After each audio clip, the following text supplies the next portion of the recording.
Gros apéro spécial meneur. Allez, salut à toutes et à tous. Comment ça va bien, Bastien? Eh bah écoute, ça va très bien. Un bon dimanche à toi, mon cher Ouais, Alex. ouais, bah c'est... Comme j'aime bien faire la blague, c'est un peu le jour de la marmotte en ce moment. C'est ça, le jour du Voilà. Seigneur aussi, mais bon, on va pas Ceux rentrer dans ces qui considérations-là. capteront la référence, ça fait toujours plaisir. Tout à fait. Installez-vous, peinard. C'est le gros apéro spécial meneur. Alors, on va tout vous expliquer parce que la dernière fois que vous nous avez vu en setup comme ça à deux, c'était surtout pour les 30 reviews en 30 jours où Alex nous disait les coups d'œil dans le rétro viseur. On a fait absolument toutes les sections, vous pouvez aller revoir tout ça.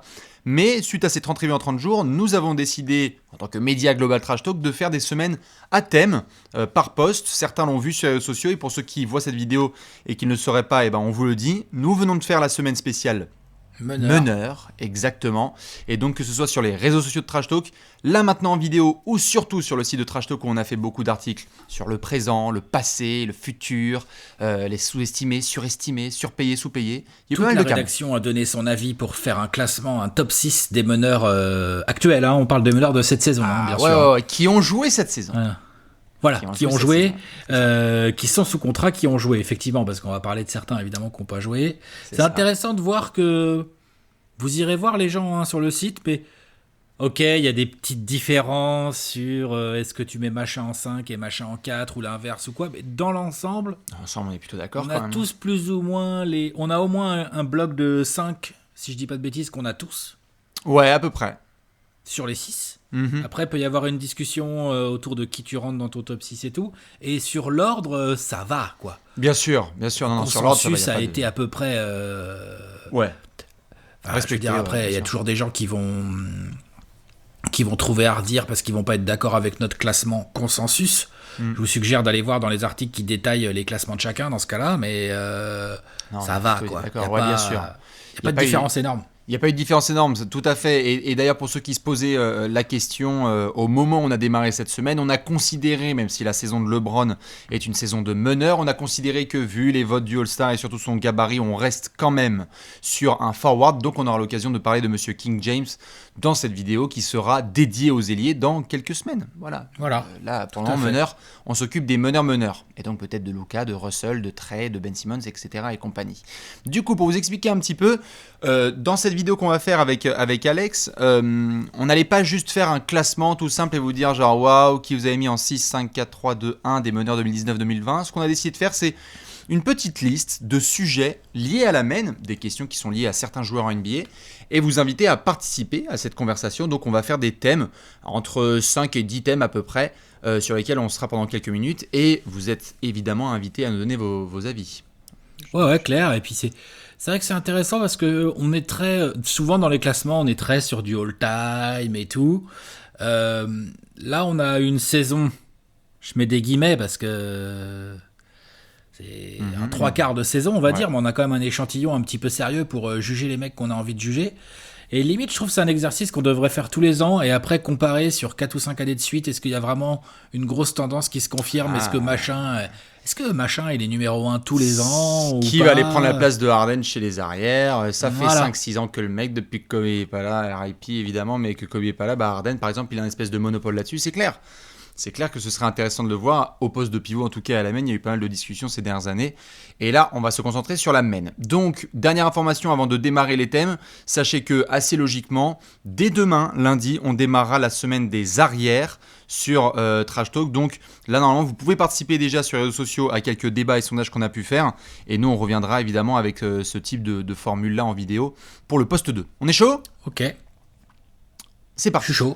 Eh ben écoute, magnifique, on va commencer donc avec le premier thème. Vous êtes invités, installez-vous. Et on va parler de monsieur Stephen Curry, qui n'a donc pas été là de toute la saison. On n'a pas pu jouer avec lui. Il y a un Aaron Baines assez sale qui lui est tombé sur la mimine au bout de quelques matchs. 4 matchs.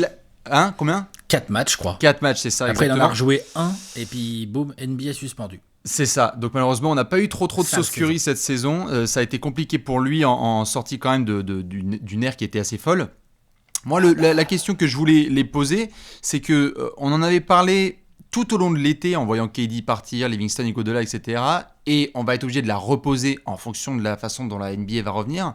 Mais est-ce que on peut avoir après l'équivalent de plusieurs mois d'absence et vraiment de plusieurs mois de suspension, un Curry qui revient en mode 2015-2016, c'est-à-dire ultra dominant avec un système totalement tourné autour de lui? Euh, Écoute, je, c'est, je, je vais répondre à cette question par un non. Ouais. Mais qui est un non, c'est pas qu'il ne peut pas, c'est que je pense que ce sera pas le cas. Parce que quand même, Curry va arriver à 32 piges. Les Warriors, est-ce que tu as envie d'avoir tout ton jeu autour de lui, comme c'était le cas dans la saison 2015-2016? Je suis même pas sûr que ce soit souhaitable, en fait, tu vois. Ce qui veut pas dire que Curry va pas se remettre à dominer au poste 1. Je veux dire, je rappelle que Steph Curry, depuis la saison 2000, c'est laquelle où il joue pas beaucoup, il se blesse. T'en bouge pas, j'ai ces trucs sous les... Ouais, Depuis la saison 2011-12, ouais, c'est ça. où il se blesse pas mal et il joue que 26 matchs.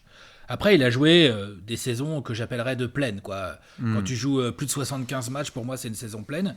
Jusqu'aux 2 dernières où il a joué un peu moins de matchs, il a été un peu blessé et tout.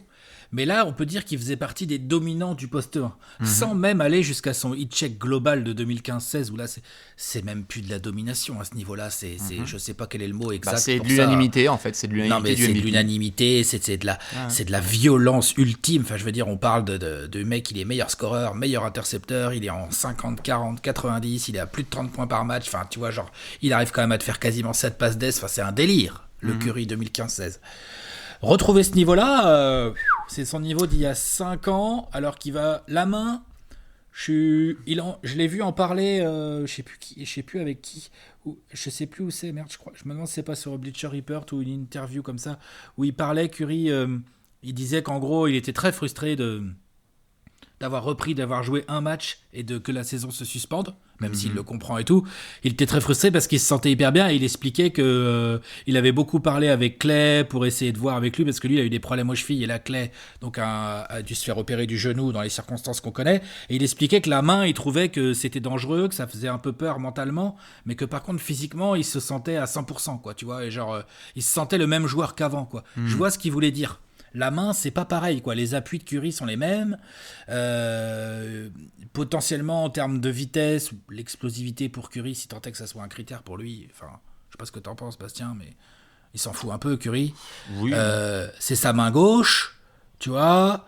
Je pense qu'il peut être le même, mais je pense qu'il était déjà plus exactement le même, tu vois, depuis 18 mois, mais de manière logique. Alors après, il y avait l'effet Durant aussi. Donc tout ça me fait dire que je pense qu'il va être très fort, mais pas au niveau de 2015-16. Non, c'est ça. 2016, c'est difficile de retrouver évidemment une saison où tu peux être aussi fort, parce que de toute façon, ça t'arrive une fois dans la vie. Hein, c'est pas non plus comme si tous les jours tu pouvais faire une saison de unanime MVP. Mais en fait, c'est surtout de savoir comment est-ce que Steve Kerr va orienter son équipe, parce que tu as toujours Klay Thompson qui va être sous contrat et on va voir comment il revient, mais tu as toujours Draymond qui est là, et le succès des Warriors passera quoi qu'il arrive par Steph, même s'il y a eu là des recrutements. On a vu le transfert qu'il y a eu lieu avec Andrew Wiggins. Statistiquement, je pense que statistiquement, évidemment, on va retrouver un Steph qui est dans ses averages, qui sont des averages de fou, hein, où il va scorer à foison et surtout créer une gravité autour de son jeu qui est assez énorme. Mais là où je pense qu'on va le retrouver à un niveau similaire à 2015-2016, c'est dans l'excitation qu'il apporte, en fait. C'est-à-dire que quand tu n'as pas ta dose de Curry en NBA, tu sens qu'il y a une vraie différence. L'excitation qu'il apporte, je suis d'accord. On a vu dès son premier match de retour, il suffisait qu'il y ait une introduction de lui ou une passe no-look pour que les gens soient genre « Wow, le chef est de retour !» Enfin, il y a quelque chose qui est autour de Steph qui est assez unique, et je crois que là-dessus, en termes de dose, de highlight et de contrôle du jeu, ça va être hyper intéressant, parce que c'est un joueur qui a merveilleusement utilisé à la fois l'instinct et la lecture de jeu pendant des années, tout ça en hit check total au paradis. Quand on arrive dans la trentaine, comme lui arrive bien dans la trentaine, là on est à quoi, 31, 32 ans, c'est ça, 32 ans, je crois. 32 piges, je pense que le jeu aussi devient tellement au ralenti et tu comprends tellement toutes les rotations, tout ce qui se passe. Steph, il va avoir combien d'expérience dans les pattes. Je le vois être encore plus en fait dominant, mais moins dans les stats, sans mais forcer, tout aussi en fait. dominant dans le jeu. Ouais, quoi. c'est ça. Tu sais, il y a eu cet aspect-là parfois avec certains joueurs vraiment Hall of Famer, quoi, où quand tu les vois arriver dans la trentaine, tu fais OK, maintenant c'est beaucoup trop lent pour eux, quoi, le jeu, ils arrivent à tout lire. Oui, puis 32, ça va encore. Et ça va, bien sûr. Il est en sortie de prime, on va dire ça comme ça, mais il est encore, il est encore avec, dedans, avec son style en plus à lui. il a encore largement 3-4 saisons devant lui. C'est ça. S'il fait une saison de ouf à 34 ans, personne n'est étonné de Steph. C'est-à-dire, personne n'est étonné si, ok, il sera peut-être pas en 8 check comme en 2015-16, mais s'il met 26 points à 48% au tir, 43% à 3 points, moi je suis même pas surpris, tu vois. C'est ça, tout ça dans des Warriors qui retrouvent l'élite et où tu te dis genre oh shit, en fait vraiment la clé de l'engrenage c'est Steph. Donc c'est clair que ça va être hyper intéressant à regarder. Donc non, c'est sûr. Sur ce thème-là, je sais pas si tu avais autre chose à ajouter, mais ouais. Mentalement, faut pas le sous-estimer le champion. Le côté la saison qu'il vient de vivre. Déjà, il y a eu les finales 2019 face aux Raptors. Blessure de KD, blessure de Klay Thompson, défaite au bout alors qu'il y avait un three-peat historique à aller chercher. Je pense que la frustration elle doit être bien sérieuse.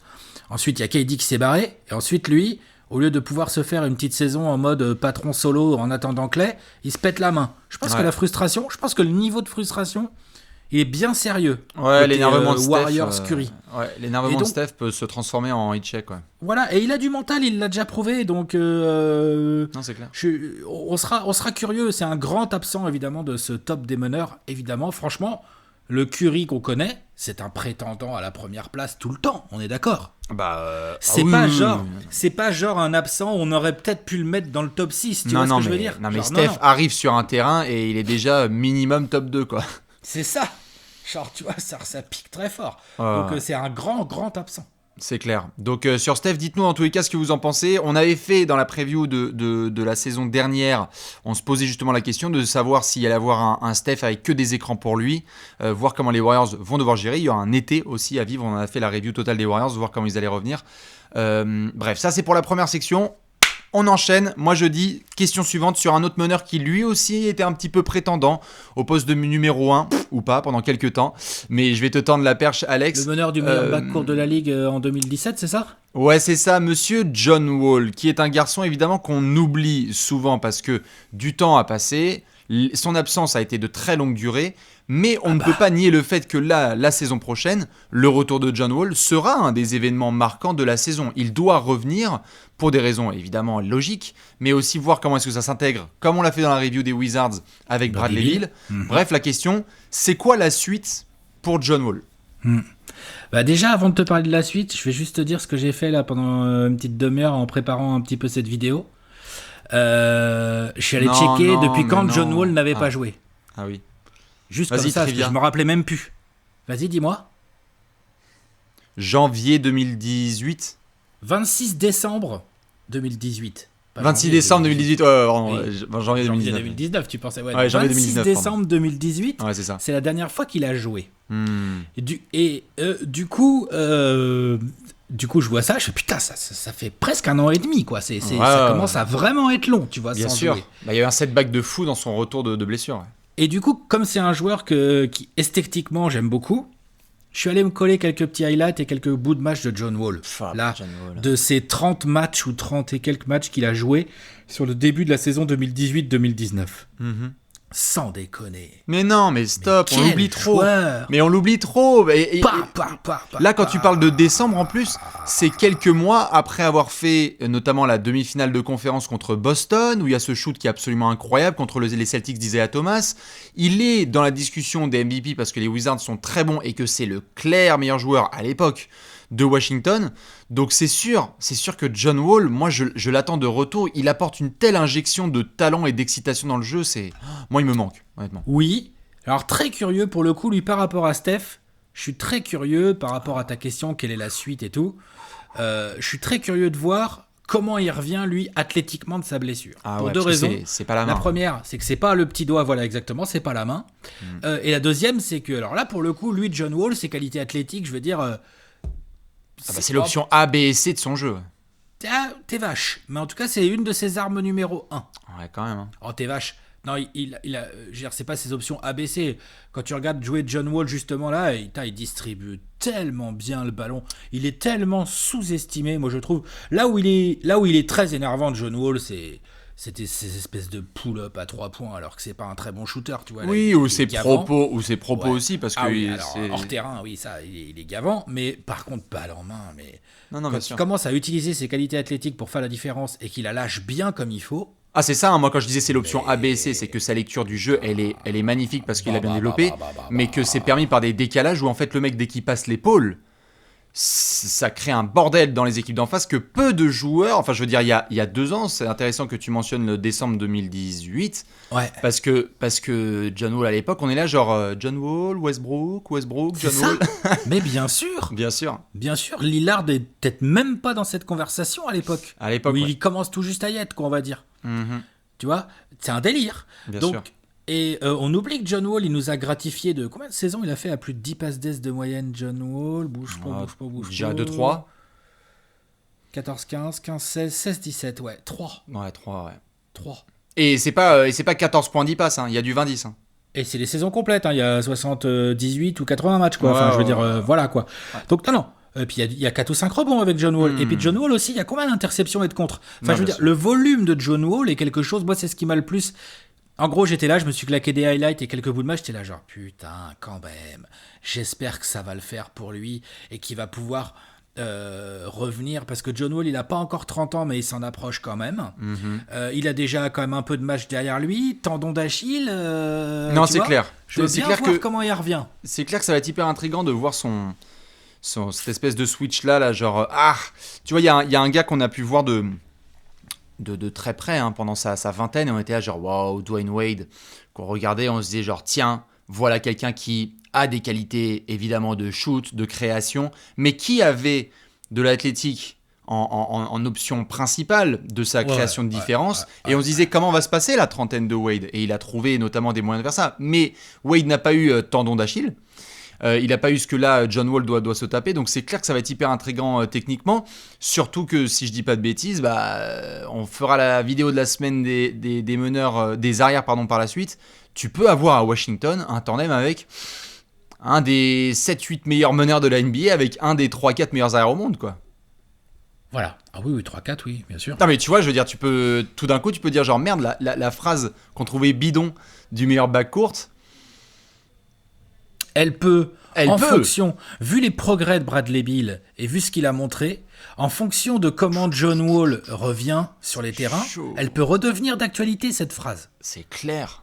Pour moi, elle l'a jamais vraiment été pour l'instant. Non, jusque-là, mais c'est elle une pourrait le punchline. devenir. C'est clairement. Ouais, ouais. exactement. Ça pourrait devenir autre chose qu'une punchline, mais on en est loin. On a C'est besoin de voir John Wall sur un terrain. Et puis là, il y a un mot qu'on n'a pas encore prononcé, c'est c'est le mot salaire. contrat. Ouais, ça a l'air voilà. contrat, tout ce que tu veux.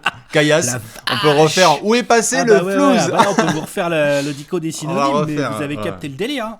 Non, c'est Waouh, clair. Malheureusement pour John attention. Wall, au niveau du 40 salaire, millions.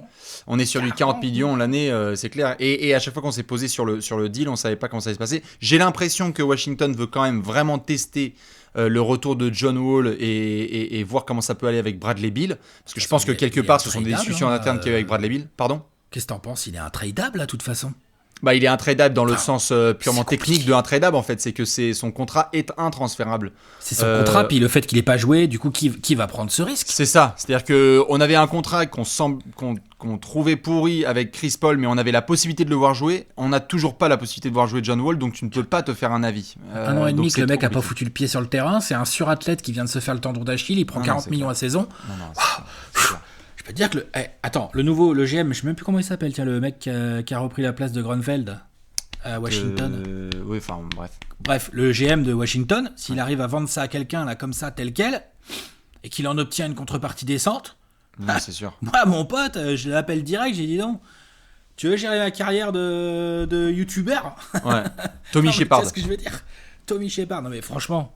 Non, bien sûr, bien sûr. Non, c'est chaud. clair que John Wall, en Fournier, tout cas, là, fera partie de la liste des comebacks. Quand on parle de la saison prochaine et qu'on se dit hâte de retrouver KD, hâte de retrouver Steph, etc., hâte de retrouver John Wall, il fera partie de cette liste des joueurs où quand il va faire le retour sur les parquets, ça va être must-see TV parce qu'il est en plus, il est étiqueté Washington. Enfin, je veux dire, il a fait toute sa carrière là-bas. C'est un mec qui est devenu leader statistique de sa franchise dans certains aspects. Donc, lui et Bradley Beal, moi, ça m'intrigue vachement. John Wall, le retour.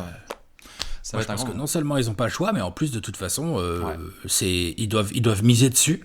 C'est Ils clair. doivent, il faut espérer. En fait, le truc c'est qu'on n'a pas, enfin je sais pas toi, mais on n'a pas trop d'infos. Non, mais On sait pas. Je pense qu'il n'était pas prévu. De toute façon, les Wizards étaient quand même, c'est compliqué pour eux d'espérer aller en playoff, donc il n'était pas prévu de revoir John Wall cette saison. non, ça c'est sûr. On est d'accord, hein, on est d'accord. Donc ce qui était prévu, c'était un John Wall frais et dispo, prêt à jouer, à s'entraîner, à démarrer au prochain camp d'entraînement. C'est ça. Je pense, hein. Oui, tout à fait. Sauf que là, maintenant, on a un calendrier qui est... On sait pas ce qu'il va donner. Enfin, tu vois, genre, on sait pas où trop on va en être. Donc ça va vraiment faire partie, moi, des trucs que je vais regarder mais de très près, quoi. C'est très clair. John Wall, dites-nous ce que vous en pensez. Le meneur des Wizards qui va faire son retour après quasiment 2 ans d'absence. C'est pas tous les jours qu'on voit ça. Et justement, on va le suivre de très près. Thème suivant ? Thème suivant, vas-y. Allez, on va parler un peu tricolore parce qu'il y en a du meneur en NBA et forcément on sait que le GOAT des meneurs français est parti. Merci Tony pour tout ce que tu as fait à San Antonio, parce que je crois qu'il a fait toute sa carrière là-bas, il n'est pas passé par Charlotte comme le disent certains dans l'histoire. Si. Non, je crois qu'il a est pas joué passé avec par Malik Charlotte. Monk. Ah si, il a joué avec Malik Monk, je confirme. Je crois qu'il a pris sa retraite à la dernière saison des Spurs. Non, évidemment, on a du meneur, on va en avoir qui va arriver en NBA avec Killian Hayes et Théo Malédon, très hâte de suivre ça, mais c'est surtout Franck Ntilikina dont on va parler maintenant parce que depuis le début de la carrière, et là le thème dont on va parler c'est surtout pour la suite évidemment, depuis le début de la carrière on a eu de l'excitation, on a eu des attentes, on a été parfois satisfait, parfois aussi trop d'attentes qui étaient un petit peu déçus, et donc la question c'est Franck ou l'équipe ? C'est-à-dire, est-ce que c'est Franck ? Est-ce que c'est les Knicks ? Qu'est-ce qu'on peut souhaiter de mieux à Franck Ntilikina ? On va un petit peu se poser quelques minutes sur le dossier de Francky, voir dans quelle équipe il pourrait tomber, parce que on est aussi à une étape là où il y a eu un changement de management à New York. Il va y avoir très certainement un changement de coach. Donc, il peut y avoir une carte libérée de prison dans le Monopoly, tu vois. Tu peux avoir une espèce de porte de sortie qui peut se créer. Et donc, on va parler de Monsieur Francky tout de suite. Il a déjà eu 3 coachs, c'est ça, hein, je crois. Il a commencé avec Hornacek, après il a eu Fisdale et maintenant il a Mac Miller. Ouais, c'est ça. On est d'accord, hein. Donc, il va en avoir 3 saisons, 3 coachs. Il va en avoir 4 en 4 ans. Donc il y a de fortes chances que pour sa 4e saison, il démarre à New York, ou pas, on verra après s'il bouge. C'est ça. S'il reste chez les Knicks, il démarrerait avec un 4e coach pour sa 4e saison. Oui. Ça, on sait que c'est jamais idéal pour un jeune. Après, c'est le cas de tous les jeunes de l'effectif des Knicks. Savoir si c'est plus lui ou plus l'équipe... Il est clair qu'on l'a toujours dit, on le dit toujours tous les deux, où tu tombes à ta draft, ça joue quand même vachement sur ton début de carrière au moins, voire destin, sur ta carrière d'une manière générale. Ah ouais. Ça, on le sait. Et c'est vrai qu'il a pâti, Franck, de pas mal de changements de coach, d'irrégularité dans ce qu'on lui demandait aussi. Il a joué meneur, il a joué 2, des fois il jouait 25 minutes, puis le match d'après il a joué 4 minutes. Enfin, tu vois, des trucs pas faciles à gérer quand t'es jeune. Faudrait peut-être aussi qu'il y ait un coach qui lui donne un vrai rôle. Moi, je trouve qu'on attend trop de Franck offensivement. Oui. D'une manière générale, on s'extasie trop dès qu'il met 14 points, tu vois. Genre, vas-y, c'est bon. Non, bien sûr. Enfin, moi, je trouve que Franck Ntilikina, il a des qualités absolument incroyables. J'aime bien évidemment sa défense et sa mentalité un peu sur l'homme et tout. Moi, j'aime bien vraiment ce qu'il peut proposer. Il est vraiment très très gênant avec sa longueur de bras et tout pour les meneurs, voire les arrières adverses. Hein. Franchement, Franck, il défend des arrières. Hein. Bien sûr. Par contre, offensivement, franchement, coach ou pas, moi, il m'a laissé sur ma faim de ouf. Mais complètement. C'est pour ça que moi, la question que je pose, c'était à la fois les Knicks, parce qu'il y a de la critique évidente des Knicks en tant qu'organisation et en tant qu'endroit. Peut-être, y a-t-il pire endroit pour démarrer sa carrière en tant que meneur que les Knicks de ces 3 dernières années où tu avais des meneurs à l'appel, pas de coach, etc. Toi, tu es rentré dans la discussion avec les Suns et encore, tu vois, je veux dire, il y a eu de la discussion. C'est dans la discussion quand même, mon gars. Tout à fait. Non, mais vous étiez très très fort. Du jeune à potentiel. Hein, mais vous avez détruit des familles entières. On est bien d'accord. Mais concernant Franck, on le sait qu'il y avait des vraies qualités, en effet, comme tu les mentionnes, au niveau de la défense, de sa capacité à pouvoir aussi répondre présent dans certains grands moments, mais dans l'attitude, c'est comme s'il nous manquait un côté un peu agressif qu'on aimerait voir en attaque. Pour le moment, j'ai envie de voir ce qu'il pourrait vraiment donner, évidemment, dans une autre équipe, où il aurait peut-être d'autres responsabilités, mais surtout où on lui dirait, écoute, il y a des joueurs qui font des grandes carrières, comme par exemple Patrick Beverley, où en fait, le mec, tu vois qu'il s'est cantonné à 2-3 responsabilités et il est devenu très bon à ça, tout simplement. Oui, tout à fait, pourquoi pas. Faut qu'il progresse sur son tir à 3 points pour qu'il en rende plus. Du coup, il pourrait en catch and shooter, en jeu sans ballon, et être un mec qui défend extrêmement. Il pourrait être un 3&D du poste 1, quoi. C'est ça. Franck Ntilikina. Moi, et c'est pas du tout une insulte que de lui promettre ça. Quand tu fais une carrière comme ça en NBA, c'est magnifique. Mais c'est vrai que, vu de France, parce que c'est un Frenchie, et là, tu l'as dit en intro de Stem, il y a d'autres Frenchies à la main, en plus, qui vont arriver, normalement, si tout va bien, pour la prochaine draft. Franck a des qualités complètement différentes de celles que, a priori, moi je vois en Killian Hayes et en Théo Maledon, par exemple. Bien sûr. C'est pas du tout le même profil de poste 1, quoi. Non, c'est sûr. Tony, on a fait mention à Tony. Je veux dire, Tony, il avait d'autres qualités directes en arrivant à 19 ans, tu vois. C'est Bien complètement différent. Et effectivement, non seulement je pense qu'il lui faut un coach qui le mette mieux dans son rôle. Ensuite, il lui faut aussi une organisation où, à côté de lui, il y a les joueurs qu'il faut.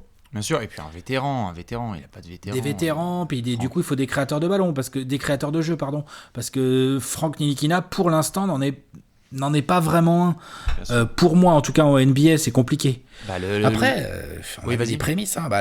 Tu te rappelles, je crois qu'on a un petit souvenir quand même de ce match France-États-Unis du mois de septembre dernier. Mais ce sont des le match de Franck offensivement. Bien sûr. Est très sérieux. Bien lourd, sûr. Même. Face à des Kemba Walker et tout, donc il y a des fulgurances où on le voit, on se dit genre allez, on y va. On sait que Franck il en est capable.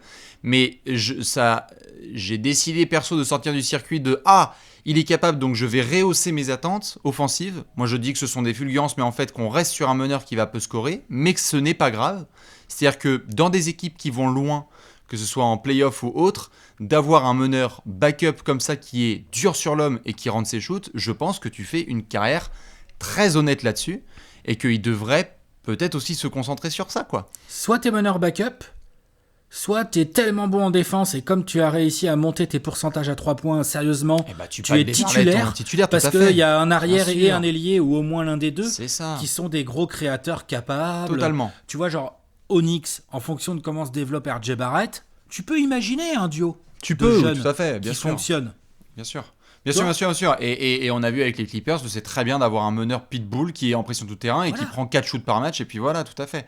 Non, mais Franck, ça va être hyper intéressant à suivre. D'autant plus que contractuellement, si je dis pas de bêtises, à la fin de la saison suivante, les Knicks vont devoir prendre une décision. L'extension, tout à fait. Et puis les Knicks vont devoir se dire qu'est-ce qu'on fait ? C'est Dennis Smith Jr., Franck Ntilikina ou le 13e meneur qu'on va sélectionner ? C'est ça. Les chers Knicks. Dans tous les cas, dites-nous ce que vous pensez concernant Franck Ntilikina. Nous, on va enchaîner. On est sur des Fire Bullets justement.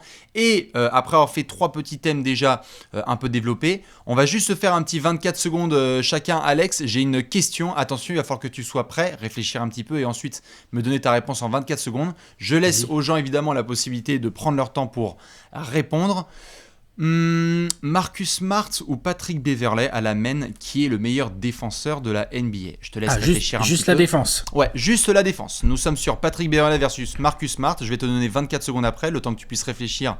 Je rappelle un petit peu aux gens évidemment, Marcus Smart, Boston, on le sait, 2 styles de défense qui sont assez différentes, puisque Marcus Smart, on est sur un joueur un peu plus physique. Patrick Beverley aussi, qui est capable d'être en pression vraiment tout terrain et pas tout à fait le même niveau de passage en force provoqué. Alex, est-ce que tu es prêt? Ouais.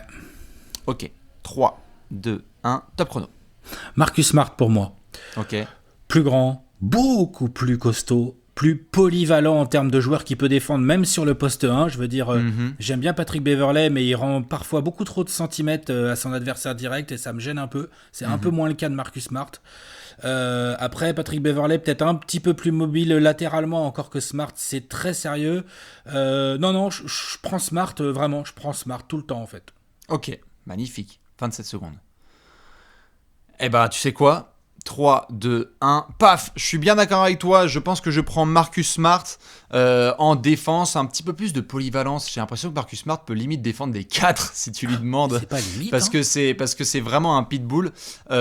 Après, attention aussi à parfois l'image qu'on se fait de Patrick Beverley. Malheureusement, à cause de son attitude et de ses propos, on peut se dire qu'il est surmédiatisé ou ceci, cela. C'est quand même un monstre défensif, donc ne pas non plus en faire juste une grande gueule de monsieur Patoche. Ça reste un défenseur élite. 27 secondes.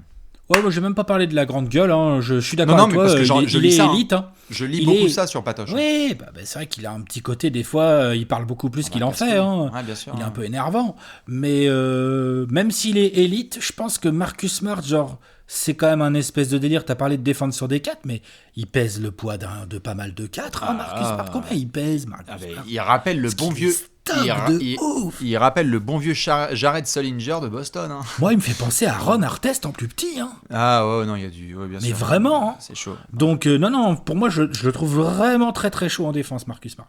Pareil, je le prendrais pour défendre ma vie s'il le fallait, en tout cas au poste de meneur. Ma vie, pas de problème. Tiens, vas-y, ça. Marcus. Pression tout terrain pour défendre mon existence. Vas-y, Marcus, full courte. Ça, c'était la petite transition. On est toujours sur le gros apéro spécial meneur. Alex, est-ce que tu es chaud pour le prochain thème ? Allez, vas-y, envoie. On va sur la West Coast. Attention les fans des Kings, je vais poser une question qui pourrait en faire trembler certains. On a déjà fait la review complète de Sacramento dans les 30 réveils en 30 jours. Faut-il s'inquiéter pour De'Aaron Fox et son avenir chez les Kings ?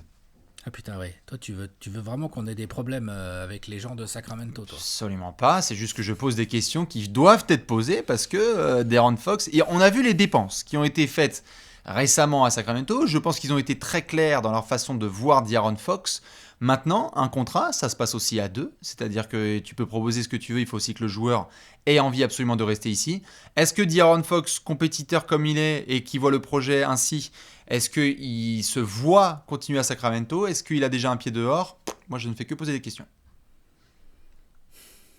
Là, en plus, avec cette saison suspendue, ça les aide pas. Hein. Et les Kings qui peuvent même pas pousser leur run jusqu'au bout pour tenter d'arracher une place éventuelle en playoff. En tout cas, pour l'instant. Après, on verra s'il y a des miracles qui s'opèrent côté sanitaire et côté NBA. Mais franchement, on n'a pas gagné. Non, c'est clair.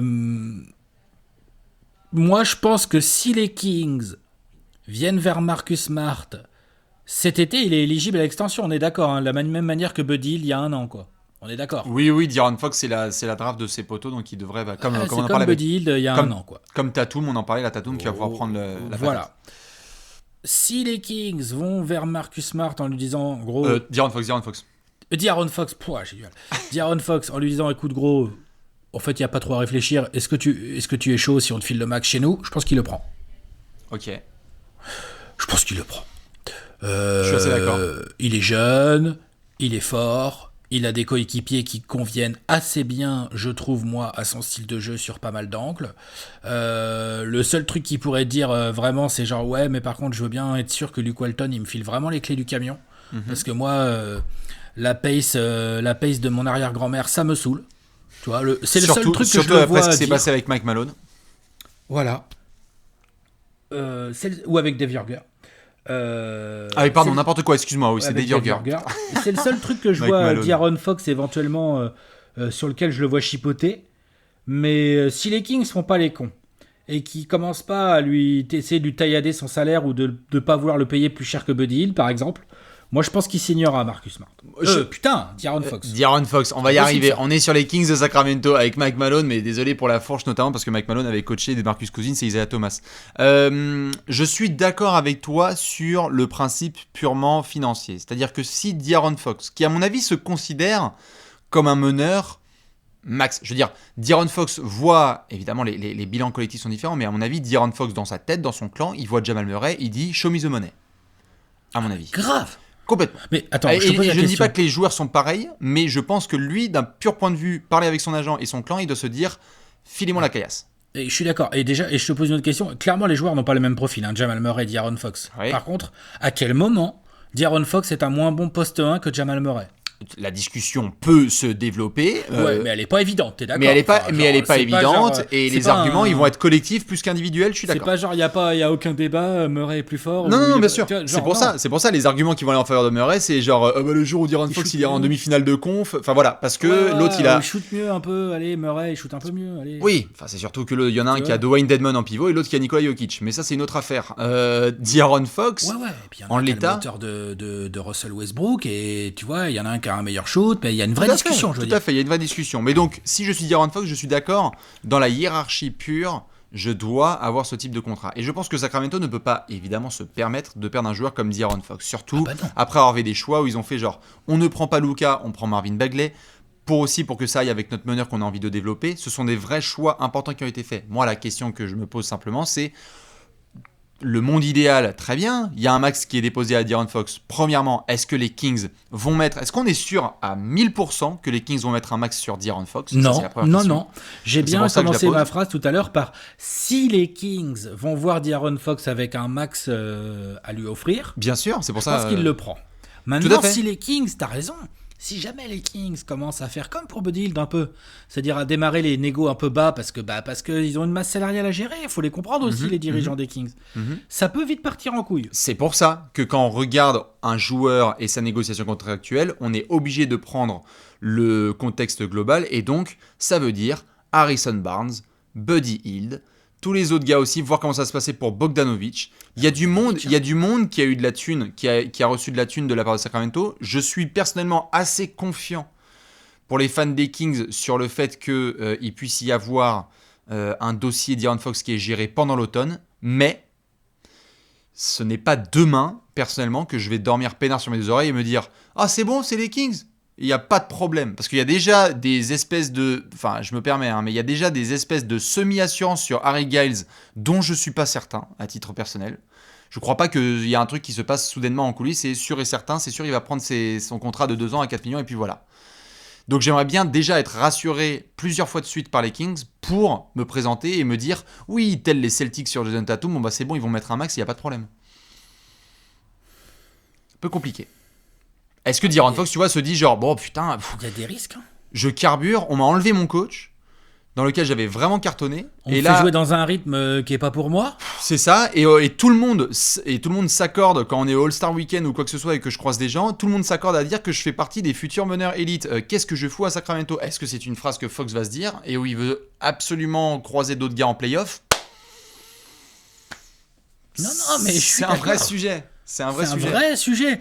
Surtout que De'Aaron Fox a une éventuelle possibilité, c'est de dire non mais vous savez quoi les gars, rediscutons-en dans un an. Oui c'est ça, ouais, bien sûr. Il peut faire ça, hein. Et t'auras du restricted et peut-être qu'il y aura un choix qui sera fait de leur part, mais il y aura des franchises qui vont se positionner dessus. On avait parlé, je crois, pendant la review de genre. Qui vont débarquer direct. Hein, ça, il y a des franchises, on est là genre dans la reconstruction de Miami avec Bam Adebayo. Il a joué avec qui? Avec De'Aaron Fox à Kentucky. Si ces mecs-là, tu leur dis, si t'as un Pat Riley qui arrive et qui fait genre, mais gros, mais tu veux venir courir avec Adebayo chez nous, t'es une pépite. Chez nous, mec, on te met tellement bien, il y en aura qui vont sauter sur lui et ça peut jouer dans la tête des joueurs.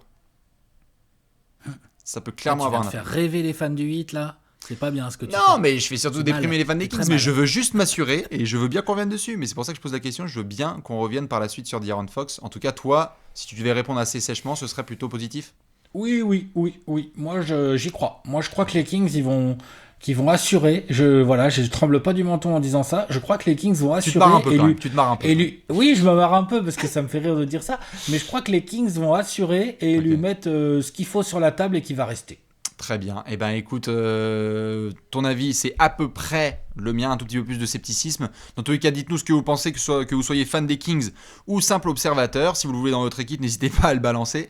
Nous, Alex, on va changer de petite franchise, d'autres meneurs jeunes, mais une vraie question. On a observé les débuts de Colin Sexton à Cleveland, on a observé les débuts de Darius Garland aussi dans l'Ohio. Beaucoup de coachs différents. Un projet avec 2 joueurs assez petits et dynamiques sur la traction arrière-meneur, vu qu'on est sur l'apéro meneur. Sexton, Garland, sous Bickerstaff. Est-ce que ça marche? Qu'est-ce qu'on a envie de voir sur les prochains mois sur cette traction? Moi, Bickerstaff, t'es sceptique? Pas du tout l'homme de cette situation pour moi, Bickerstaff. Ah ouais? Ah non.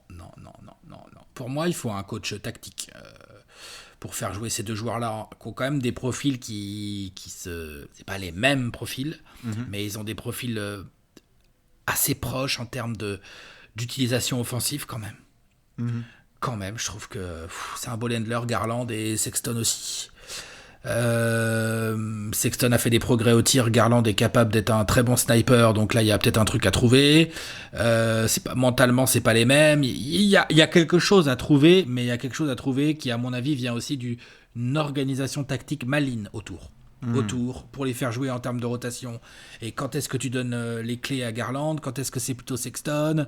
Est-ce que l'un des deux devient un 6e homme ou pas? Tu vois ce que je veux dire? Ah, bien sûr. Je suis assez Non, d'accord. pas du tout confiance en Bickerstaff à ce sujet-là, moi, vraiment. Non, D'accord. alors là, non. Et moi, si je suis fan des Cavs, je... Bah, disons que saoulé. ce qui les a peut-être intrigués en effet, c'est de se dire Bickerstaff, il a pas non plus le passif qu'il faut. Après, les débuts ont été un peu intéressants. Ce qu'il leur fallait, c'était surtout un petit peu de stabilité parce qu'ils étaient quand même passés par 4 coachs en l'espace d'un an, ce qui est quasiment un record. Ils ont démarré avec Tyronn Lue, ils ont enchaîné avec Larry Drew, puis ils ont fait Beeline et ils sont passés par Bickerstaff. Donc c'est clair que pour des meneurs jeunes, on venait d'en parler, notamment avec Frank Ntilikina, c'est bien que tu aies au moins un coach qui a l'air un peu sûr de rester dans le coin. Moi, c'est plus l'attraction. C'est-à-dire qu'on a vu Sexton démarrer, on s'est dit tiens, est-ce que c'est un meneur titulaire NBA, est-ce que c'est un arrière, est-ce que c'est un 6e homme, dans quel type de profil il peut jouer? Et on a vu cette saison, on les a soulignés dans leur review, de vrais progrès de Colin Sexton. On a fait genre waouh, ok, c'est un vrai joueur NBA. Sexton, là, il a montré que sa lecture et son rythme, il est plus en mode œillère lévrier, genre ça y est, ça commence à se ralentir un petit peu, il commence à comprendre. Est-ce que c'est compatible, l'évolution de son jeu, avec celle d'un Darius Garland qui doit montrer beaucoup plus de confiance et de capacité à vraiment prendre ses responsabilités, même s'il y a des vétérans? C'est là-dessus que moi j'ai des questions. C'est pas forcément sur le coach. Je me demande en fait si on pourrait, évidemment c'est trop tôt pour le dire, mais est-ce qu'on pourrait se poser la question en fonction de la saison prochaine de la pertinence d'avoir choisi Darius Garland avec le pick de draft qu'ils avaient? Ah bon, on peut grave se la poser déjà. Tu vois? Oui, après je suis c'est un peu d'accord, tôt, c'est un peu tôt. Moi, je trouve qu'on peut déjà se la poser. La pertinence, peut-être qu'on n'a pas la réponse, mais on peut déjà se poser la question. Parce que c'est évident quand tu regardes jouer Cleveland cette saison que Garland a besoin de prendre confiance et que le profil de Colin Sexton à côté de lui est pas idéal. C'est ça. Je veux dire, dans l'absolu. Et même pour Colin Sexton, c'est pas idéal en fait. Non, bien sûr.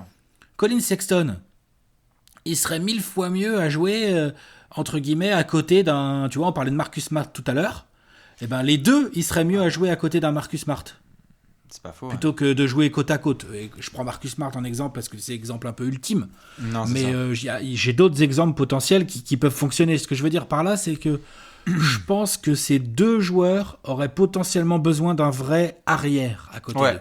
Non, je suis assez d'accord. Ça va être hyper intriguant la saison prochaine. Moi, j'ai mis un petit peu entre parenthèses la saison 1 de Darius Garland parce que la saison précédente en NCAA, il avait quasiment pas joué et ça a été un peu le bordel dans l'Ohio, que ce soit dans l'intégration, les vétérans. Enfin, je veux dire, le mec il arrive et au bout de 2 mois, il y a Kevin Love qui dit qu'est-ce que c'est que ce bordel. Enfin, tu vois, je veux dire, c'est compliqué pour un rookie d'arriver dans une telle atmosphère, tel environnement. Donc, en tout cas, perso, je vais vraiment zoomer sur la saison prochaine parce que l'idée. Le soir de la draft, quand on l'avait commenté en direct, si j'ai bon souvenir, on arrivait à avoir une espèce de dynamique potentielle. C'est-à-dire, oui, waouh, on vient de voir les playoffs de Portland, Lillard, McCollum, oui, en effet, peut-être qu'une traction avec 2 arrières très forts, ça peut être pas mal. Mais tu deviens pas Lillard, McCollum ou Steph Clay comme ça du jour au lendemain. Saison 2, j'aimerais bien voir ce dont ils sont capables en duo, quoi. Et puis surtout, Lillard McCollum, exemple intéressant à suivre pour eux.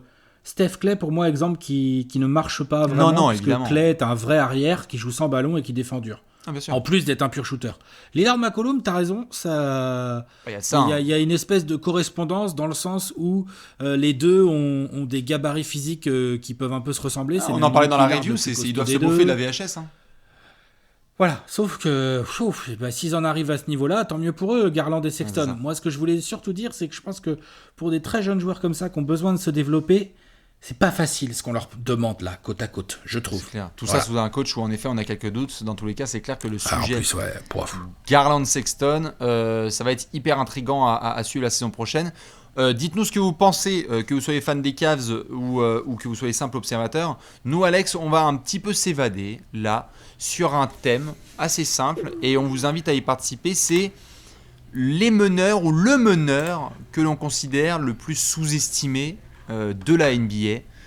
Comment est-ce qu'on peut penser que ce gars-là, on n'en parle pas assez? Est-ce que tu en as un notamment sous les yeux, mon cher Alex?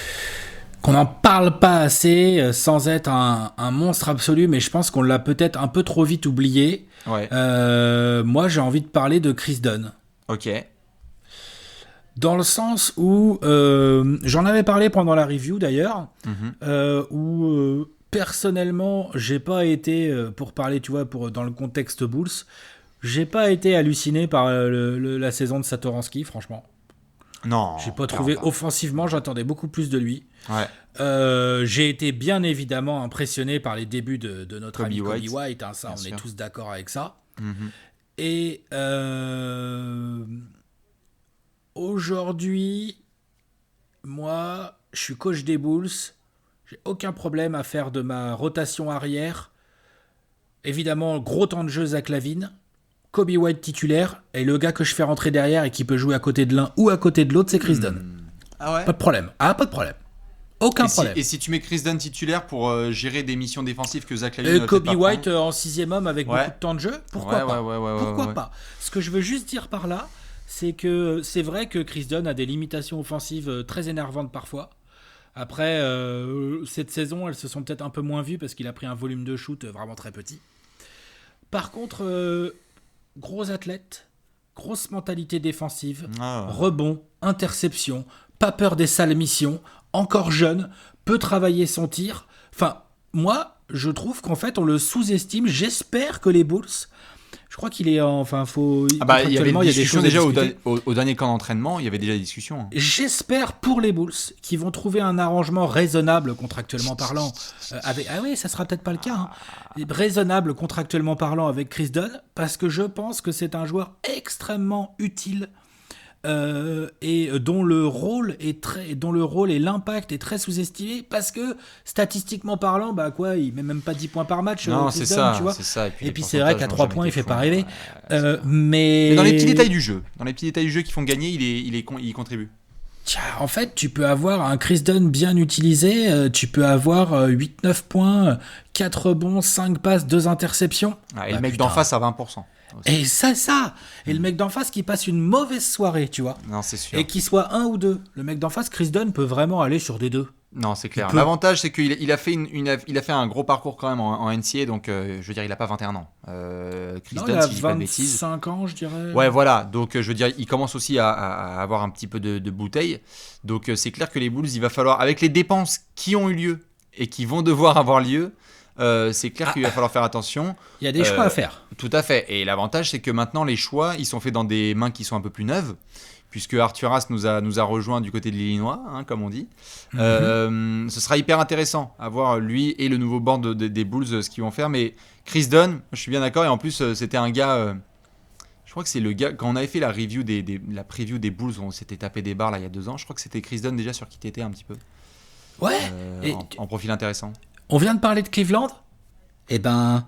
mets Chris Dunn à côté de Colin Sexton ou à côté de Darius Garland. Tu vas voir comment ils vont s'épanouir l'un ou l'autre. Tu vois pas, oui, tout à fait. Potentiellement. C'est ça, potentiellement. Non, mais je veux dire en termes de profil et tout, je trouve que le profil de Chris Dunn, voilà, c'est dans ce côté-là que je dis sous-estimé, parce que je trouve qu'en fait que ce genre de profil-là, c'est important en fait dans une équipe. Et alors, pour Chicago, quand tu vois l'évolution de Zach LaVine, je veux dire, t'as pas à avoir peur pour le scoring sur tes lignes arrière. Non, c'est sûr. Et en plus, ça a un bon contrat, Zach LaVine. Donc ça avait été assez bien joué par les Bulls. Donc non, c'est sûr. Ce qui est intéressant, c'est que tout à l'heure, on parlait de Frank, notamment, sans vouloir le comparer avec Chris Dunn. Mais il y a... ouais, il y a des similitudes. Il y a des similitudes et tu as envie que Frank puisse avoir un peu le côté un peu, un peu nasty de Chris Dunn. Ouais. Oui. Et ça rend un joueur utile.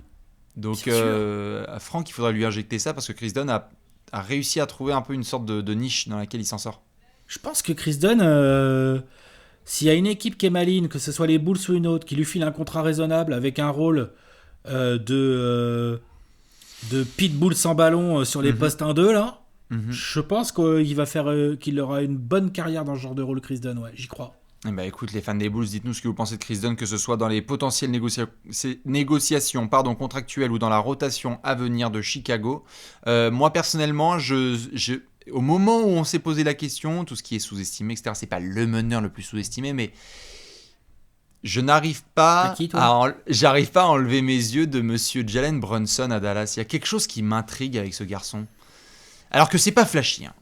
C'est pas flashy, il vient de démarrer, mais il a un pédigré que j'aime beaucoup en sortie de Villanova. Avec cette team, là, on a vu du Michael Bridges, Dante DiVincenzo, Omari Spellman, si je dis pas de bêtises. Enfin, ils avaient un assez bon groupe. Et il me fait penser à ces espèces de... On avait vu avec du Jameer Nelson qui était arrivé en NBA, ces meneurs un petit peu petit format, mais Costaud. Jalen Brunson, c'est Petit mais déjà... Petit mais costaud, exactement. Jalen Brunson, c'est déjà joué à ce que j'appelle le winning basketball, c'est-à-dire, là tu mets Jalen Brunson dans un 4e quart-temps, j'ai pas de problème. J'ai pas de problème. Vas-y, il faut... Et je parle pas de devoir créer toute l'attaque, mais de devoir être au bon endroit au bon moment, bien placé, savoir quand shooter, provoquer de la faute, flopper, bien défendre, utiliser ses avantages physiques et connaître ses limitations physiques aussi et techniques. Il y a quelque chose qui m'intrigue vachement et même si là il y a eu moins de minutes dans sa saison sophomore que sa saison rookie, parce qu'il y a eu aussi un ajustement à Dallas, hein. Tout d'un coup tu as eu un meneur, bon bah... Ah désolé, c'est comme ça. Et puis il y a Delon Wright aussi qui est passé par là, ça a changé deux, trois choses. Delon Wright dans le genre sous-estimé aussi. Bien sûr, et il faisait partie de mes choix, les deux boys de Dallas derrière le Luka, le Wonder Boy. C'est à la fois un des gars que je suis actuellement et que j'ai hâte de suivre sur les années à venir parce que j'ai l'impression que Jalen Brunson, ça va être un de ces gars où il n'est que... Tu sais, il y a ces mecs qui font des carrières pas énormes, mais où qu'ils soient, les équipes gagnent. Ça gagne parce qu'il sait qu'il est backup et... Ah ouais, putain, ils ont signé Jalen Brunson 32 millions sur 4 ans. Putain, ok, bon bah leur main backup est géré pendant 4 ans. J'adore ce genre de profil. Derek Fisher, par exemple. Ce genre de mec, non mais exactement, non mais il y a des gars comme ça qui trouvent. En plus, c'est du gaucher pas bien grand, un peu trapu là, c'est vraiment le même genre. C'est bien wesh parce qu'il y a après putain, s'il finit avec le palmarès que Derek a, c'est tout ce qu'on peut lui souhaiter. C'est formidable, tout à fait. Là, tu viens de faire bander les fans de Dallas à ton coup. Ah bah là. Mais en tout cas, je trouve que son impact sur le terrain est vachement intéressant. Ouais, carrément. Je suis d'accord. Donc voilà, si vous avez un meneur évidemment sous-estimé, n'hésitez pas. Alex, question suivante et après on passera au top 6. Une petite juste, là, il faut vraiment réagir à chaud. Le meneur que tu as le plus hâte de suivre la saison prochaine. Et je te laisse réfléchir le temps que les gens aussi puissent se dire, là tout de suite, quand on pense à un meneur, boum, j'ai envie de le suivre, lui, avant tous les autres. Est-ce qu'il y en a un qui te vient à l'esprit ? Bonne question ça. Tu as le temps de réfléchir, j'ai la possibilité de bien sûr. Un gros, un petit, un jeune, tout ce que un tu vieux, veux. Là, quand on te pose la question, là, il y a Tata Nicole qui vient te voir et qui te fait « Ah, mon cher Alex, je sais pas qui suivre comme meneur, qu'est-ce que je devrais faire ?» Ah bah moi, franchement, j'ai envie de suivre... John Wall. On a déjà parlé de lui. Ok. Oui, clairement. C'est lui que t'attends le plus de tous les meneurs, ouais. Ouais, quand même, hein, putain. Potentiel du mec, numéro 1 de draft et tout. Il a beaucoup à prouver. Il nous a beaucoup montré qu'il était pas bien malin parfois, mais il a aussi montré qu'il pouvait progresser. L'athlète est incroyable, j'ai hâte de savoir comment il va revenir. Parce que comme on l'a dit tout à l'heure en début d'émission, c'est chaud hein, comme blessure ce qu'il vient de faire. Donc là, je trouve qu'il y a beaucoup de... Ouais, après, je sais pas, Ja Morant aussi. Hein. Ouais, Ja Morant, l'année 2, lui, c'est vrai que toi, ça t'avait pas mal excité. L'année 2 de Ja Morant, j'ai trop envie de savoir, quoi. Genre, est-ce qu'il nous a fait une énorme saison rookie, puis bon, derrière, on va tous être là, genre, ouais, mais en fait, il a vraiment pas de shoot, puis il défend pas tant que ça, tu vois. Ou est-ce que l'autre, il va continuer à progresser comme ça Ouais, c'est ça. Est-ce que dès la saison prochaine, Ja Morant, on est là, genre, attends, je vais faire mon top 6 meneur. C'est qui le backup All-Star C'est qui le backup All-Star en fait entre Westbrook et Ja Morant Ouais, c'est ça. Tu vois bien sûr. Et puis nous, quand on va faire notre top 6 meneur 2020-2021, on va te faire genre, alors, Luka, Westbrook, Ja Morant, après on met qui Tu vois, non mais c'est sûr. Il y a cette question-là à prendre en compte. C'est vrai que Ja Morant et John Wall vont être hyper intéressants à regarder. Moi, je t'avoue que le viseur, il est complet sur D'Angelo Russell. J'ai une espèce de... pas mal, j'ai une espèce d'intrigue totale sur lui, parce qu'on a vu dans un système super... À Brooklyn ce que ça pouvait donner. Est-ce que c'est lui qui permet notamment à Karl Anthony Towns? Il y a tellement d'implications sur terrain, hors terrain, court terme, moyen terme, long terme pour Minnesota que ça m'intrigue vachement. Genre, tu vois, on en avait discuté sur les réseaux sociaux parce qu'on avait fait un papier cette semaine sur Trash Talk sur les meneurs un peu surmédiatisés ou surcotés. Est-ce que D'Angelo Russell est un meneur un peu surcoté ou est-ce que c'est un vrai meneur All-Star? Est-ce que c'est un vrai crack? Et qui fait que tu as 2 All-Stars à Minnesota, quoi.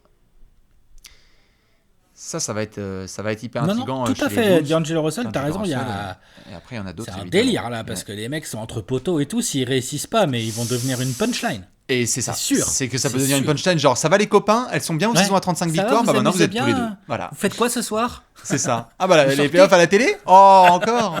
C'est dommage. Ouais, c'est sûr. Dans tous les cas, dites-nous ce que vous avez comme meneur un petit peu coup de cœur. Alex, nous on va passer au top 6. Ouais, ok, ça marche. pour ceux qui l'ont vu sur le site de Trash Talk, que ce soit nous ou évidemment à la rédaction de Trash Talk à qui on fait des bisous, nous avons effectué un top 6 des meneurs de la saison 2019-2020.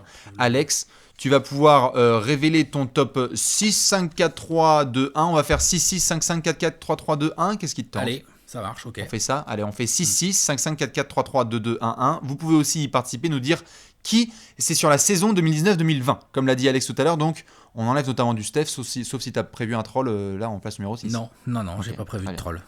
Alors, on s'expliquera après. Moi, je dis on fait les places par place, ok ? Vas-y. Numéro 6, Alex, tu as mis qui ? Trae Young. Trae Young aussi. Numéro 5. Chris Paul. Chris Paul aussi. Ah. Numéro 4. Kyle Lowry. Kyle Lowry aussi. Numéro 3. Westbrook. Damien Lillard. Ok.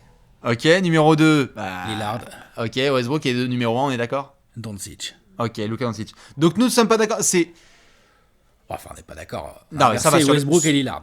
Ça va. Mais donc, sur Westbrook, Lillard, vas-y, défends ton steak. Direct là-dessus ? Oui. Ok.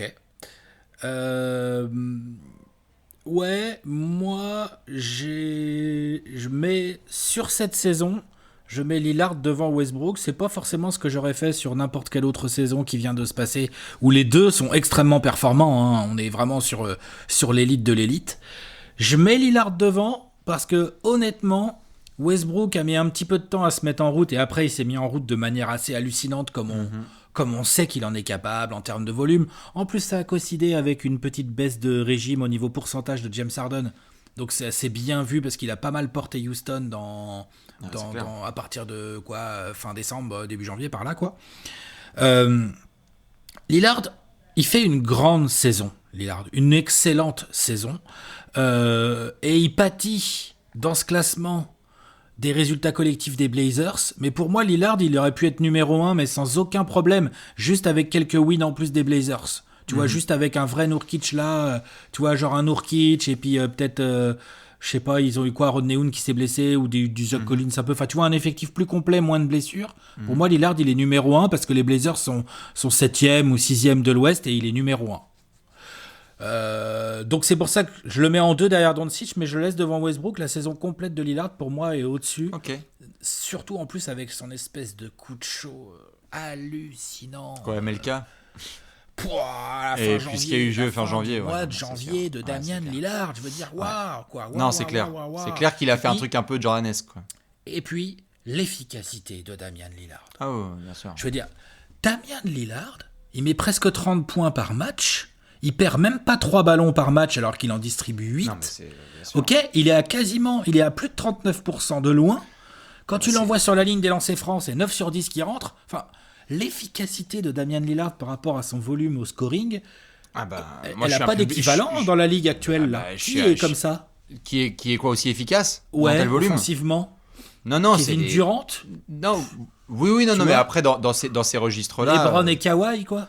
Ah mais bien sûr, il fait partie de cette clique-là. De toute façon, Lillard vient de boucler sa 4-5e saison de suite à plus de 25 points, 4 rebonds, 4 passes de moyenne. Ils sont pas nombreux dans ce groupe-là. C'est dans ce sens-là, je l'ai mis 2, mais pour moi, dans ma tête, avec un peu plus de victoire des Blazers, il peut même être 1 devant Doncic. J'ai pas de problème avec ça. J'ai trouvé que sur la saison, même si en effet il y a eu le démarrage de Westbrook qui était un peu plus lent, ou si tu t'ajustes quand même, c'est pas un petit ajustement plus compliqué, je suis d'accord. On n'est pas OKC avec Paul George, là on est vraiment genre tu changes de franchise après avoir fait toute ta carrière à OKC, tu vas rejoindre un joueur qui a un usage rate absolument historique. Je m'attendais évidemment à ce que ça prenne du temps, mais ce qui m'impressionne, c'est que ça ait pris aussi peu de temps quelque part. C'est-à-dire que Westbrook, là tu parlais du coup de chaud de Damian Lillard, moi en fait c'est 2020 Westbrook, c'est pas, malheureusement c'est pas 3 semaines, c'est que Westbrook a été tellement incroyable depuis début 2020, il y a eu en effet des choix à la con, on a vu des fins de match ratés, on a vu du Westbrook dans le texte, où parfois tu te dis genre merde ça reste encore tête baissée, etc.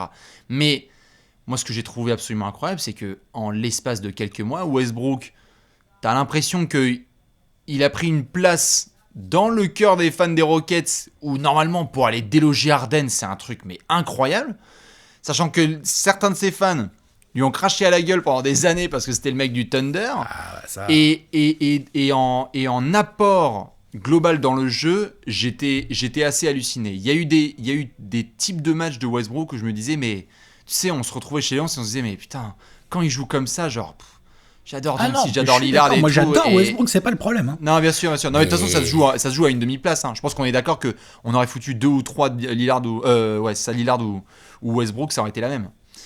Mais ces messieurs, quand même, laissent leur place à un garçon de 13 ans et demi, quoi. Ouais. Il y a 2 choses, moi, qui m'ont fait mettre Luka Doncic devant Westbrook et Lillard. Le premier, c'est effectivement son âge et la façon dont il joue pour son âge. Parce que, lol, quoi. Et le deuxième, c'est que les stats sont incroyables de Doncic, mais est-ce qu'elles sont tellement supérieures à celles de Lillard? Il y a plus de rebonds, mais il est quand même beaucoup moins efficace. Tu vois, et par rapport à Westbrook, il y a une vraie discussion également. C'est juste que Doncic, il fait ça à 20 ans et il fait gagner Dallas. Et c'est du winning basketball, ouais. C'est vraiment hallucinant de voir que en fait, tu retrouves Dallas dans les hauteurs de Houston et de Portland en fait en année. Et il a eu quelques petites blessures qui ont fait perdre un petit peu de rythme à Dallas. Ouais. Il n'a pas toujours eu, enfin tu vois, il a peut-être pas non plus. Il a un bon supporting cast, mais peut-être qu'à l'avenir il aura un supporting cast meilleur. Ouais. T'as un sentiment assez flippant pour Lillard, pour Doncic en année 2. T'as un sentiment assez flippant et peut-être que j'exagère, tu vas me dire, mais c'est comme si on continue à avoir des doutes sur la capacité d'une franchise à avoir Westbrook à la main et d'aller jouer en juin. C'est comme si on avait encore des doutes dans la capacité de Portland à avoir un joueur comme Damian Lillard et de jouer en juin, quoique c'est possible, on a vu que c'était pas forcément inatteignable. Mais qu'on se disait, ouais, Doncic, il peut déjà te faire gagner des finales en fait, quoi. Tu vois. Mais en fait, Doncic, peut-être pas à ce point-là, mais Doncic. J'exagère à peine. Mais franchement, mais c'est ça, tu te dis en fait, Doncic à la main, bon. Bah ouais. La suite logique normalement c'est les finales de conférence dans un an et demi. Enfin tu vois il y a quelque chose de fou, ce qui dégage. Il y a quelque chose de fou et qui fait que dans les grands meneurs évidemment il a un coach aussi. Enfin je veux dire il a ce qu'il faut en termes de coaching. Et puis, attends, et la deuxième partie de saison de Porzingis ça aide bien aussi. Tout à fait. Management, coaching, coéquipier, etc. Mais les faits sont les faits. Quand tu vois la saison d'Hardaway, quand tu vois la saison de tous ces gars-là, il rend les autres meilleurs. À ces gars-là, à Carlisle, mais il rend les autres meilleurs. Et c'est vrai que tu as peut-être à la façon qu'on a pu voir d'un Magic quand il est arrivé en 79-80 et qu'on est en train de voir avec Doncic, tu as peut-être un garçon qui, dès sa saison 2, est le meilleur joueur de la NBA à son poste. C'est quelque chose qui n'est pas de l'ordre du blasphème et c'est flippant. Non. Ouais, je suis d'accord. Il a quelque chose de supérieur. Il a quelque chose de génial en lui. À la passe, au scoring, dans ses choix, le jeu que ça aille vite, pas vite. Enfin, voilà. Ouais, moi je l'ai mis 1. Moi aussi, je l'ai mis 1. Et tu vois, on l'a mis 1 sans que ce soit genre waouh, en rigolant, genre on a mis 1 parce que Luka Doncic est 1, quoi. Enfin, tu vois, c'est genre, c'est normal. Et on l'a mis 1 parce que ça se trouve, la saison prochaine, t'as Curry qui revient, qui fait une grosse saison, mais le 1, c'est encore Doncic. C'est ça. Et on va avoir des duels Westbrook, Lillard, Doncic, Curry. Sympa quand même. À l'ouest, ouais, c'est pas mal comme basket. Chris Paul. Dans tous les cas, dites-nous qui vous avez dans votre top 6. Est-ce que les anciens, que ce soit ceux qui respectent et sont fans de Lillard et Westbrook, se disent non, intolérable, on ne met pas un garçon de 13 ans et demi numéro 1 à son poste? À vous de nous le dire. Est-ce que vous avez un ordre différent dans votre top 6? On n'a pas mentionné de Ben Simmons. Certains disent quoi? Ja Morant, Ben Simmons sont d'ailleurs Trae Young dans votre top 6? Pour moi, oui. Sur la saison? Pour moi, oui, sur la saison. Et puis... On a parlé de winning basketball, mais Trae Young a eu un apport tellement énorme. Trae Young, le truc, c'est qu'effectivement, déjà, il y a le côté défensif. Si tu commences à le comparer à Ben Simmons, c'est un petit peu compliqué. Ensuite, il y a le côté, il gagne pas beaucoup de matchs cette saison, mais là, pour le coup, franchement, j'ai même pas envie de le mettre sur le dos de Trae Young. Genre, non. Il a pas l'équipe pour gagner des matchs pour moi, en plus. Et en plus, 25 matchs de suspension sur John Collins et tout. Et Trae Young, on a tendance à vite oublier que quasiment toutes les victoires des Hawks sont faites cette saison. Complètement. Quasiment. Et même dans certaines défaites, il a cassé la bouche à des joueurs, mais tellement plus expérimentés que lui. Tout à fait. Il leur a cassé la bouche. Il y a des défenseurs qui sont montés sur lui, des défenseurs élites. Et il en a rien à battre. Et moi, je voyais 35-10 et je me disais, ouais. Il en a rien à battre. C'est-à-dire que saison sophomore, les Pacers, les Nuggets, je veux dire, c'est pas des petites défenses. Ils se sont organisés. Les mecs, tu regardes le match, tu vois, ils ont un plan anti-Trae Young. Ils se disent, ouais, de toute façon, comme ça, au moins, on est sûr de gagner le match peinard. Mais rien à branler. Rien à foutre, bien sûr. y a plein de Moi, défenseurs qui ont pris la sauce et Ça c'est m'a vrai que vachement impressionné. ouais. Non, pareil, évidemment, bon, bah, moi, hein, je vais pas commencer à parler de Trae Young parce que sinon, on y est encore dans 3h30. Mais c'est vrai que j'ai très hâte de voir quand il peut faire une saison avec des coéquipiers complets et qui ont un peu plus de 13 ans et demi, pareil, hein, puisque c'est un petit peu la tendance. Juste, je retiens saison 2. De voir saison 2, on a vu ce qui s'est passé avec Doncic. La production de Trae Young en saison 2, je pense qu'on réalise pas, hein, pareil. Hein. Parce qu'il y a 2-3 C'est le pourcentages deuxième aussi. Hein. meilleur passeur de la ligue. Hein. Ah, mais complètement. Non, mais c'est Et puis en indécent. scoring, il est quoi? Il est dans le top 5, non? Ou Ah oui, il est top fille 5 en année 2, il est top 5 passes et scoring. Et t'as pas l'impression qu'il force. Non. Il y a un peu de déchets là parfois parce que Bien c'est sûr. vrai que il se prend des mecs physiques sur lui et puis lui il fait 1m40 et il pèse 53 kilos donc forcément c'est ça. compliqué. Mais Non, c'est clair. non, il a cassé la bouche. Moi vraiment les Nuggets et les Pacers je les ai en tête. J'étais là genre attends. Ouais, non, c'est sûr. Waouh, C'est le mec les- il a ah, Gary c'est Harris les sur lui. Ouais. Gary Harris il sort. On lui met du Will Barton ou du Petit Torrey pont. Craig. Il en a rien à foutre. Petit pont dans tous les sens, non, c'est fou. clair. Dites-nous qui vous avez dans tous les cas dans votre top 6. Alex, s'il y a quelque chose à rajouter, c'est maintenant sur le sujet de la main. Et puis sinon, nous, on va enchaîner sur d'autres petits apéros. Non, comme je l'ai dit, Ja Morant, on t'attend. Ouais. On veut bien voir aussi les retours, hein, Wall, Curry, tout ça. Peut-être aussi, on ne les a pas mentionnés du tout, mais tu vois, tous les deux, dans nos top 6, on a quand même mis les deux briscards de l'année, hein, Lowry et Chris Paul. Chris Paul et Lowry, tout à fait, bien sûr. Juste une petite mention, genre, ce sont des saisons magnifiques qu'ils nous font tous les bien deux. sûr. Rien Ah à oui, dire. non, mais énorme, bien sûr, Voilà. bien sûr. Ah non, c'est clair Juste, qu'on tu les vois, a faut pas quand même le mentionnés dire. parce que tout à Oh. fait. Là, on faisait un sujet complet. Bon, évidemment, il y aura d'autres thèmes dont on pourra discuter à d'autres occasions parce que eux ont été vraiment assez énormes pour leurs franchises respectives, ça c'est clair. La semaine des meneurs est terminée sur Trash Talk ce dimanche, donc ça veut dire qu'on va enchaîner avec les arrières. N'hésitez pas, dans tous les cas, à commenter sur cette vidéo, que ce soit sur les différents thèmes qu'on a pu aborder, quelle que soit la franchise qui est devant votre cœur, si on vous a fait transpirer ou sourire. Nous, on se retrouve bientôt pour d'autres petits apéros. Des bisous à toutes et à tous. Et Bisous tout le monde. à la prochaine. Ciao, Bisous à la ciao. prochaine, ciao. Ciao.